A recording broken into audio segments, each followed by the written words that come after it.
Welcome once again, you watching your channel fantasy cricket captain. Guys, इस वीडियो में RCB versus RR Rajasthan versus दोनों Royals टीमें खेलेंगी। इससे पहले मैं वीडियो शुरू करूं, मैं यहाँ पे एक तो बात बता दूं आपको। ये मैच जो है राजस्थान रॉयल्स बैंगलोर की टीम का जो है, इसमें राजस्थान रॉयल्स से हमारे लिए एक अश्विन का ऐसा ऑप्शन है जो एक्सचेंज 22 में बाय के ऑप्शन में रहेगा, जिसका मैं वेट करूंगा टॉस के टाइम का ऑफर सेक्शन में। स्पेशली अगर ये टीम जो है पहले बैटिंग करती है तो उस केस में रविचंद्रन अश्विन मेरा बाय का एक ऑप्शन जा सकता है। बहुत ही हाईली लाइकली चांसेस है, स्पेशली तब अगर वो ऑफर सेक्शन में मुझे 24 रुपीज़ के प्राइस में मिल जाता है। नंबर वन बात। दूसरी बात ये ड्रीम इलेवन की जो मेरी टीम रहेगी, जो मैं भी वीडियो में दिखाऊंगा आपको, वो इस मैच में थोड़ी रिस्क एंड की टीम रहेगी। कैप्टन वाइस कैप्टन यहाँ पे स्विच है, मैंने दो टीमें बनाई है, दोनों टीम में सेम है, बस कैप्टन का वाइस कैप्टन का कैप्टन कर दिया। बाकी मैंने कुछ भी चेंजेस नहीं किए हैं अभी के लिए। उसके बाद चलो, तो मैं कि वीडियो वही लोग देखना जो एंड में सिर्फ एक रिस्क की टीम चाह रहा है। थोड़ा सा रिस्क लिया है मैंने इस मैच में, छोटे मोटे गैम्बल्स लिए हैं, ठीक है। बाकी सब ठीक है। मैं यहाँ से शुरू करता हूँ। जो मैच खेला जाएगा वो पुणे में खेला जाएगा। देखो, एक चीज़ और बताऊँ आपको, जितने 4 स्टेडियम में ये मैच हो रहा है ना, जिसमें से 4 स्टेडियमों में से अपना अब जो वानखेड़े का ग्राउंड है, एक सेकंड, ये वाला मैच वानखेड़े में, पुणे में नहीं है।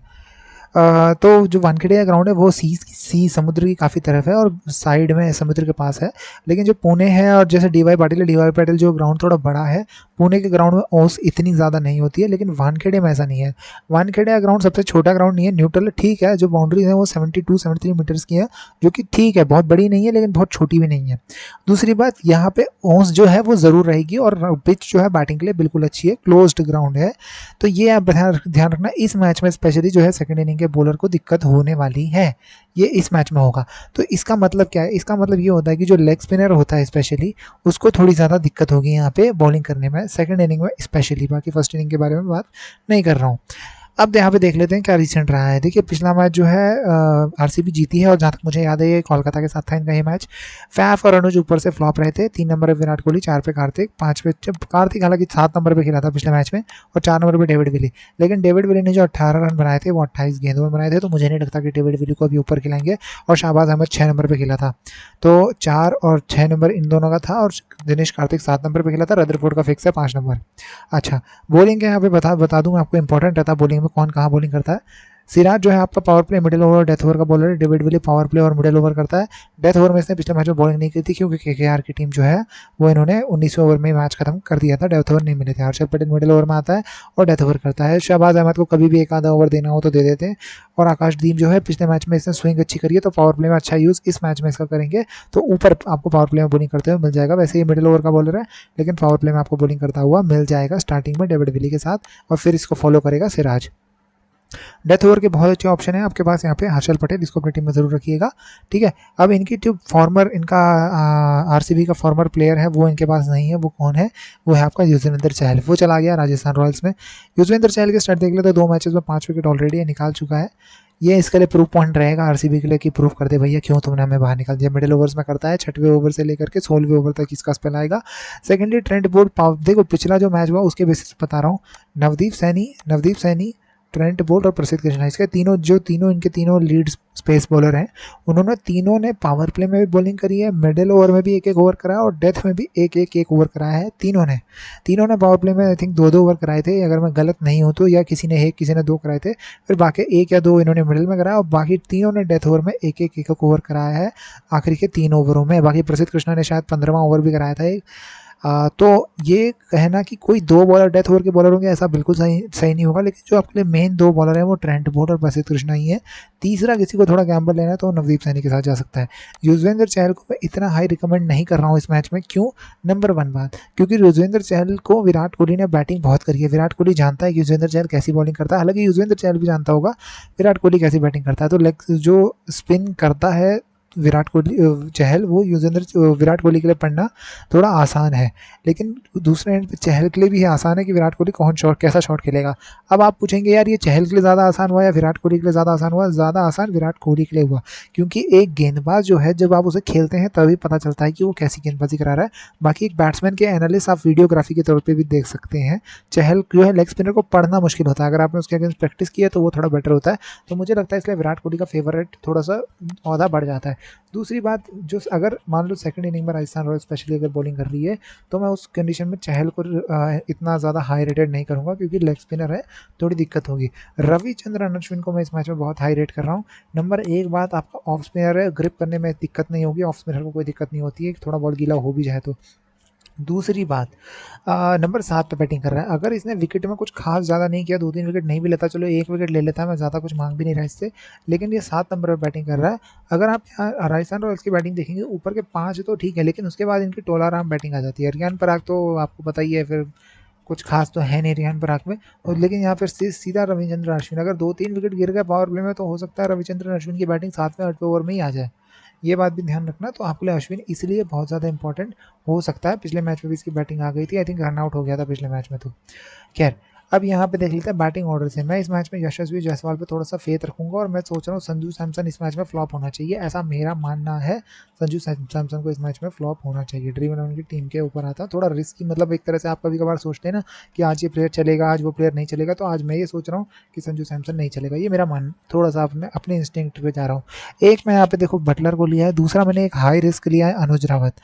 आपको सीधा ऑप्शन दे रहा हूँ, क्रेडिट पॉइंट की कोई कमी नहीं है, 3 क्रेडिट है, विकेट कीपर भी 1 ले चुके हैं, तो ऐसे कोई बंदेज भी नहीं है। अनुज रावत की जगह जाके Faf du Plessis second opener जो है उसको आप ले लीजिए, आप पूरी तरीके से आपके ऊपर डिपेंड करेगा, लेकिन मैंने थोड़ा सा गैम्बल लिया है और मैं अनुज रावत के साथ यहाँ पे गया हूँ इस मैच में। यही बात मैंने वीडियो की स्टार्टिंग में की थी कि मैं थोड़ा रिस्क ले रहा हूँ। और दूसरा जो मेरा इस मैच में रिस्क है वो ये है कि संजू सैमसन को मैंने अपनी टीम में नहीं रखा है।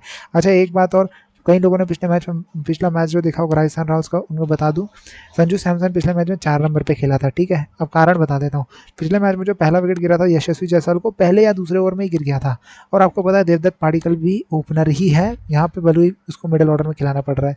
दूसरी बात, ये लेफ्टी था यशस्वी जायसवाल, देवदत्त पाडिक्कल भी लेफ्टी है, तो कंडीशन जो है देवदत्त पाडिक्कल के लिए ओपनर, जब मान लो पुजू के 2-3 ओवर में गिर जाता है और वो ये लेफ्टी का विकेट गिरा है, तो ऑब्वियस बात है कैप्टन वहाँ पे लेफ्टी ही भेजेगा, क्योंकि कंडीशन सेम है, ओपनर के तौर पर कंडीशन है, कोई 2 ओवर में बॉल पुराना तो होता नहीं है। संजू सैमसन उस हिसाब से गया था। हालांकि अगर 6 ओवर 7 ओवर बाद विकेट गिरता है तो संजू सैमसन ही यहाँ पर 3 नंबर में बैटिंग करने आएगा, ये बात का ध्यान रखना। चलिए ठीक है, अब मैं वापस आ जाता हूँ ड्रीम 11 की टीम के ऊपर। मैं ये लगा के चल रहा हूँ कि संजू सैमसन 3 नंबर पे ही खेलेगा। ठीक है, देवदत्त पाडिक्कल को मैंने 4 नंबर पे अपनी टीम पे रखा है, यशस्वी जायसवाल को मैंने अपनी टीम पे रखा है। आपके ऊपर डिपेंड करता है, आप किसी एक को भी ड्रॉप करके यहाँ पे सैमसन को ले सकते हैं, लेकिन देखिए ऐसा मत करें, मैं आपको रिकमेंड करूँगा, क्योंकि सिर्फ टॉप 3 लेकर के आप ग्रैंड लीग नहीं जीत पाओगे, ये मैं आपको कहीं पर भी लिख के ले लो, ऐसा नहीं हो सकता। उसके बाद नीचे से आता हूँ, शेफिन रदरफोर्ड को लिया है, ये आपके पास ऑप्शन है, रदरफोर्ड को लेना है या फिर आप दिनेश कार्तिक को लेना है। अभी कई लोग डेविड विली की तरफ भी जाएंगे। डेविड विली कहाँ है, पहले मैं बॉलिंग सेक्शन में चलता हूँ। डेविड विली ये रहा, मैं खुद डेविड विली को लेना चाहता हूँ इस मैच पे, लेकिन जो एक दिक्कत मुझे लग रही है कि ये 4 ओवर पूरे नहीं कर पाया है पिछले मैच में, तो मुझे ये थोड़ा सा मुझे डाउट कर रहा है कि इसके 4 ओवर ना करना, थोड़ा मुझे लग रहा है कि इसमें थोड़ा मेरा डिसएडवांटेज आता है।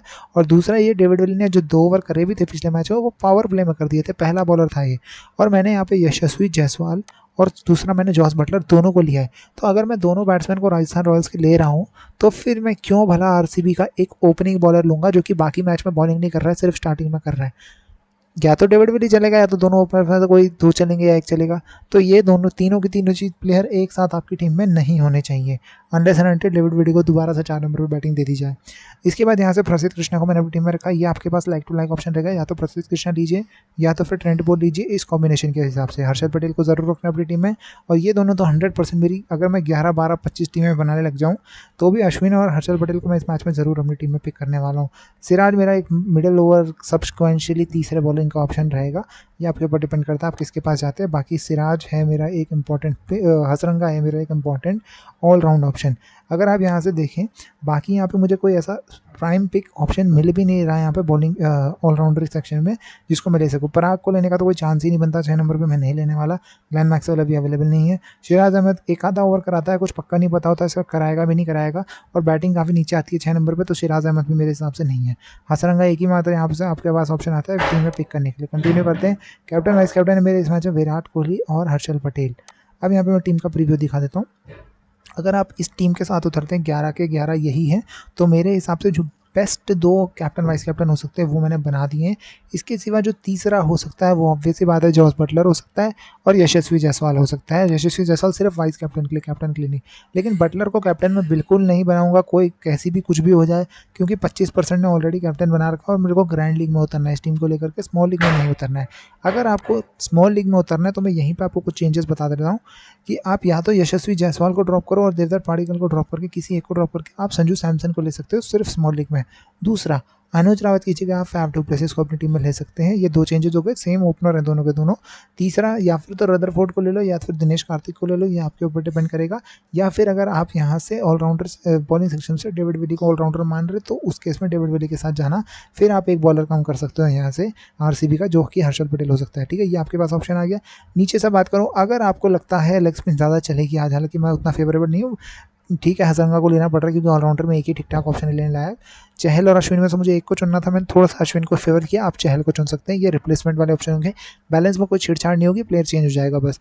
बाकी पटेल को मैं बाहर करने के लिए बिल्कुल नहीं बोलूँगा। प्रसिद्ध कृष्णा की जगह ट्रेंट बोल्ट अगर आपको चेंज करना है तो, और सिराज को भी मैं नहीं छेड़ना चाह रहा हूँ। अगर छेड़ना ही है तो डेविड विली की तरफ जाना, लेकिन अगर आप डेविड विली को अपनी टीम में रख लेते हैं तो ध्यान रखना उस टीम में आपके बटलर और यशस्वी जायसवाल एक साथ नहीं होने चाहिए, किसी एक को ड्रॉप करके संजू सैमसन को आपको लेना। क्या बोला मैंने?